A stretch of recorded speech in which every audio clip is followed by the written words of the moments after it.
Las aminas. Estas son sustancias que derivan del amoníaco, un gas que se compone de 3 átomos de hidrógeno y un átomo de nitrógeno. Cuando se sustituye al menos uno de los átomos de hidrógeno del amoníaco por radicales aromáticos o alifáticos, se obtiene una amina. Yo soy Luis Gabriel Soto y a continuación, junto a José Elena Ferrer y Ariana Galvis, vamos a estar estudiando sus propiedades físicas y químicas, basicidad y definición e importancia de los aminoácidos y proteínas. Definiciones básicas.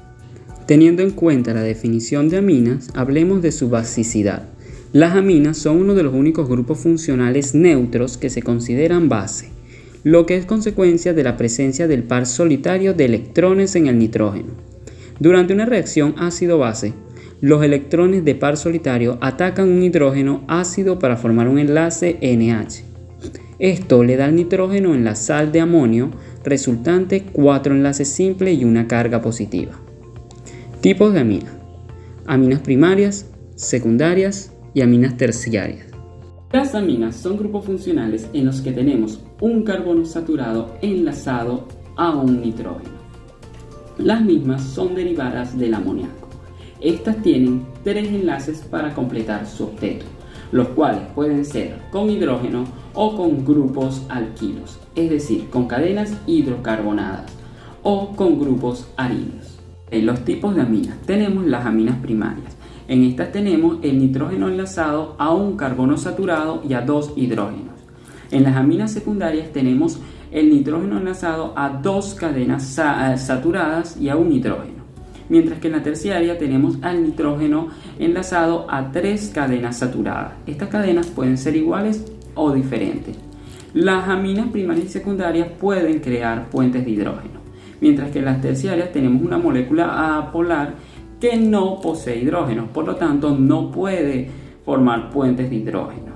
Cuando tienen bajo peso molecular, las aminas tienden a ser gases, y a medida que este peso molecular aumenta, tienden a tener un olor parecido como el del pescado. Hablemos de la basicidad de las aminas. Estas tienden a comportarse como bases, es decir, ellas aceptan protones, pero esta capacidad de aceptar protones va a depender de los grupos que tengamos sustituyendo a las aminas, es decir, de los tipos de átomos que nos encontremos en las cadenas hidrocarbonadas. Por lo general, los grupos atractores van a disminuir la basicidad de las aminas, mientras que los grupos dadores de protones van a aumentarla. Por lo que nace la pregunta: ¿quiénes son estos grupos? Muy bien, en este cuadro tenemos identificados como activadores a los grupos dadores y como desactivadores a los grupos atractores. Mi recomendación es aprender todos estos grupos para que podamos medir la basicidad de las aminas. Definiciones técnicas. Los aminoácidos. Un aminoácido, a veces abreviado como AA, es una molécula orgánica con un grupo amino NH2 y un grupo carboxilo COOH. En un extremo son las bases de las proteínas. Sin embargo, tanto estos como sus derivados participan en funciones celulares tan diversas como la transmisión nerviosa y la biosíntesis de porfirinas, purinas, pirimidinas y urea. Su función: los aminoácidos regulan la mayoría de las funciones esenciales de nuestro cuerpo. Entre ellas ayudan a descomponer alimentos, son fuentes de energías, participan en la reparación y crecimiento de tejidos corporales, intervienen en la contracción muscular y mantienen el equilibrio ácido-base del organismo. También tienen función de regulación, ya que muchos aminoácidos tienen la capacidad de convertirse en enzimas y hormonas como la hormona tiroidea, insulina y adrenalina. Y aquí es que yace su importancia. Las aminas tienen una característica interesante, y es que un grupo amino, fíjense, carbono saturado enlazado a NH2, forma parte de una estructura que se llama aminoácido, los cuales tienen la capacidad de formar enlaces covalentes, es decir, moléculas de la misma estructura que se unen para formar un polímero, y el cual son las proteínas. Definiciones básicas. Las proteínas. Las proteínas son macronutrientes formados básicamente por carbono, hidrógeno, oxígeno y nitrógeno, aunque algunas también contienen azufre y fósforo. Función: son la base de las estructuras del cuerpo, tales como la piel y el cabello, y de sustancias como las enzimas, las citocinas y los anticuerpos. Realizan la mayor parte del trabajo en las células y son necesarias para la estructura, función y regulación de los órganos del cuerpo. Importancia de la proteína. Las proteínas cumplen un gran número de funciones en cada uno de los procesos necesarios para la vida. Desde las células procariotas se cuenta con una estructura celular específica para su creación por parte de la misma, por medio de un hermoso proceso llamado síntesis de proteína, llevado a cabo en estas fábricas celulares denominadas ribosomas. En este sentido, es importante que sepamos que un monómero es una molécula de bajo peso capaz de formar enlaces covalentes. En la unión de dos monómeros se va a llamar un dímero, mientras que la unión de 3 a 20 monómeros un oligómero, y la unión de miles de monómeros se va a llamar un polímero. Esto es importante que lo sepamos porque en el caso de la licenciatura en gestión de la hospitalidad, en la materia química de alimentos nos vamos a encontrar con dos grandes moléculas poliméricas, que son los carbohidratos y las proteínas, siendo las proteínas un polímero de aminoácidos y los carbohidratos de monosacáridos. Otro dato interesante que tienen estas moléculas que podemos mencionar es que nosotros tenemos formación de enlaces covalentes entre moléculas de tamaño macromolecular. Y estas macromoléculas van a ser responsables de una cantidad de funciones dentro de los alimentos, tanto como ingredientes como desde un punto de vista nutricional. Si hablamos de la función de los aminoácidos, podemos destacar su intervención en el metabolismo energético y su acción antiestrés, minimizando los efectos nocivos de ciertas enfermedades. Entre las funciones de los aminoácidos podemos encontrar función reguladora, función estructural, función defensiva, función de transporte y función de reserva de energías y de contracción. Mientras que las funciones de las proteínas podemos decir que estas intervienen en casi todos los procesos de nuestro cuerpo. Estas son indispensables para la construcción de órganos y tejidos. En esta también podemos encontrar función estructural, función reguladora, función defensiva, función energética y función de contracción. Propiedades de las aminas. Las aminas son compuestos incoloros que se oxidan con facilidad, lo que permite que las encuentren como compuestos coloreados. Los primeros miembros de esta serie son los gases, con un olor similar al amoníaco. A medida que aumenta el número de átomos de carbono, el olor se hace similar al del pescado. Las aminas aromáticas son muy tóxicas y se absorben a través de la piel. Solubilidad. Las aminas primarias y secundarias son compuestos polares, capaces de formar puentes de hidrógenos entre sí y con el agua, y esto los hace solubles en ellas. La solubilidad disminuye en las moléculas con más de 6 átomos de carbono y las que poseen el anillo aromático. Punto de ebullición. El punto de ebullición de las aminas es más alto que el de los compuestos apolares que presentan el mismo peso molecular que ellas. El nitrógeno es menos electronegativo que el oxígeno. Esto hace que los puentes de hidrógeno entre las aminas se den en menor grado que los alcoholes. A su vez, el punto de fusión y de ebullición de las aminas es más bajo que el de los alcoholes del mismo peso molecular. Por ejemplo, si la etilamina hierve a 17 grados, el punto de ebullición del etanol es 78 grados. Cuando una amina se ve disuelta en agua, acepta un protón formando un ion alquilamonio.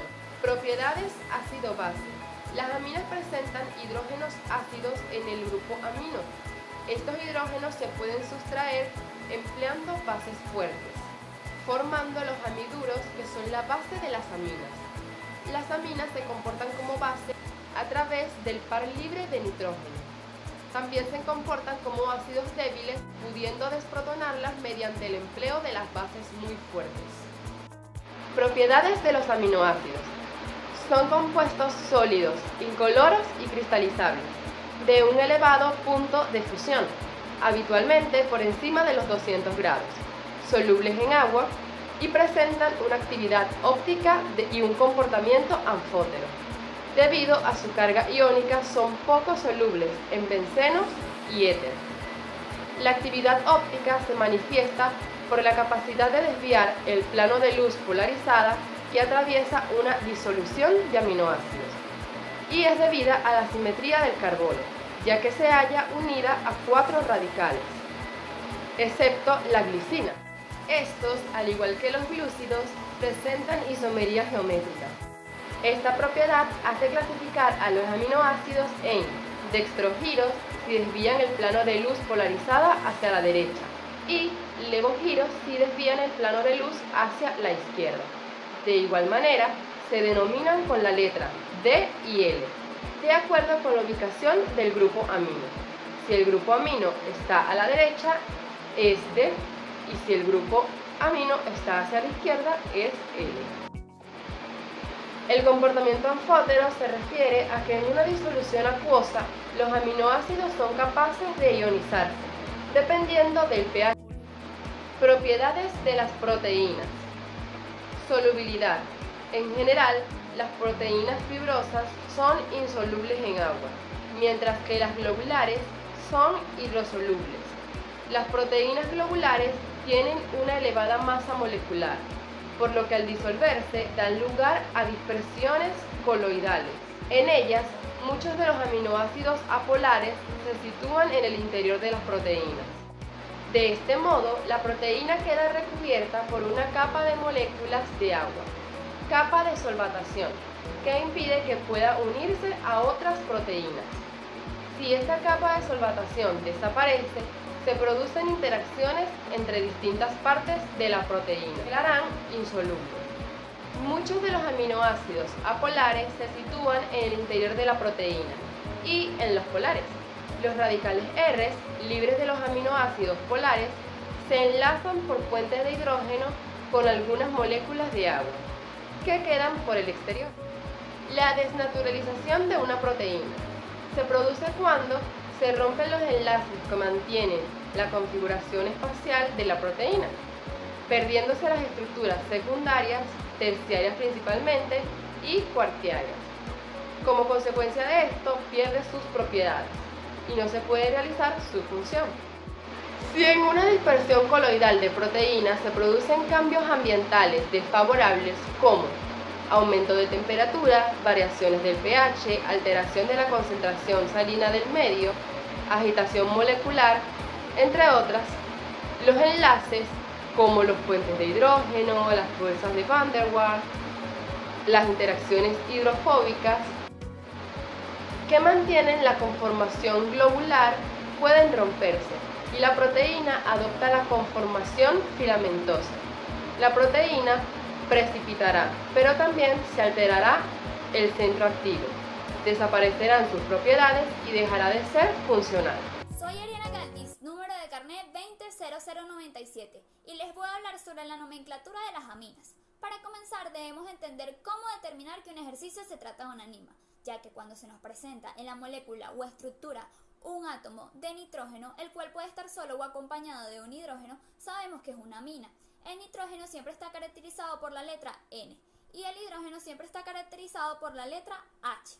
El ejercicio se culmina con la terminación amina. Sabemos que el enlace va a estar en el nitrógeno. Tenemos nuestro primer ejemplo, el cual nos dice que un CH3 está unido al nitrógeno unido a un CH3. Sabemos que el CH3 es un metil. Al estar dos veces se agrega el prefijo di, porque es de dos, entonces este compuesto se nombraría dimetilamina. Luego tenemos el segundo ejemplo, el cual tiene un CH3 unido al nitrógeno con un CH3 unido del lado derecho, y de la parte inferior tenemos un CH2 y un CH3. Sabemos que el CH2 con CH3 es un etil. Como estos compuestos se nombran de manera alfabética, va a ser de la siguiente manera: etil, metil, amina. Ahora tenemos el tercer ejemplo, en el cual nos muestra un CH3 unido a un CH, unido a un CH3 en su parte inferior, unido al nitrógeno en el lado derecho. Sabemos que un CH3 unido a un CH unido a un CH3 es un isopropil. Entonces este compuesto se nombraría isopropilamina. Ahora tenemos el ejemplo número 4, el cual tenemos un CH3 unido a un CH2 unido al átomo de nitrógeno por el lado, en este caso por el lado de arriba.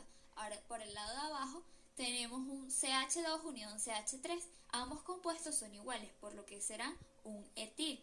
Pero por el lado derecho también tenemos un etil. Entonces será trietilamina. Les voy a explicar la nomenclatura de los aminoácidos. Existen dos tipos de ácidos, los que son llamados ácidos oxílicos, que tienen oxígeno, y los que no tienen oxígeno, que son llamados ácidos hidrácidos. También preparé 3 ejercicios en los cuales tenemos ácido fósforo, ácido fosfórico y ácido fosfhídrico. Si nos damos cuenta, los 3 presentan la palabra fos. Fos viene de fósforo, los 3 serán del mismo elemento. Lo primero que tenemos que hacer para poder resolver el ejercicio es deducir qué tipo de ácido es. Esta la sabemos con su terminación. En el primer caso tiene la terminación oso, en el segundo caso tiene la terminación ico, ácido fosfórico. En el tercer caso también tiene la terminación ico, pero no se coloca ico, se coloca hídrico, ya que tiene la palabra hidri. Así sabemos qué tipo de ácidos son.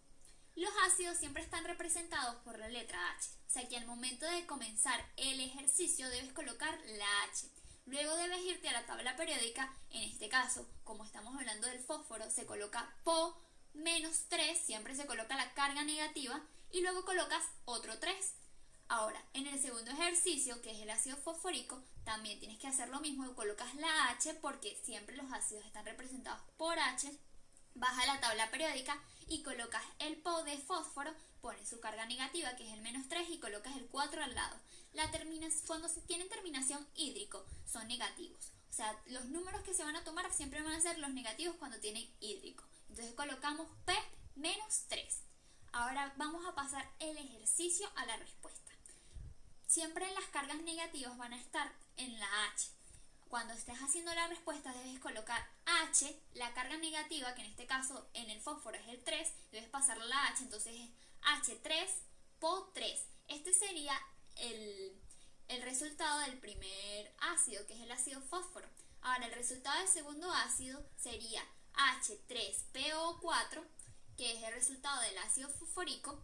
Y en el resultado de la última, como nada más se tomó la carga negativa, se colocaría el H, porque siempre se coloca el H cuando son ácidos, se coloca el 3, que es la carga negativa, y se coloca el P, que representa el fósforo.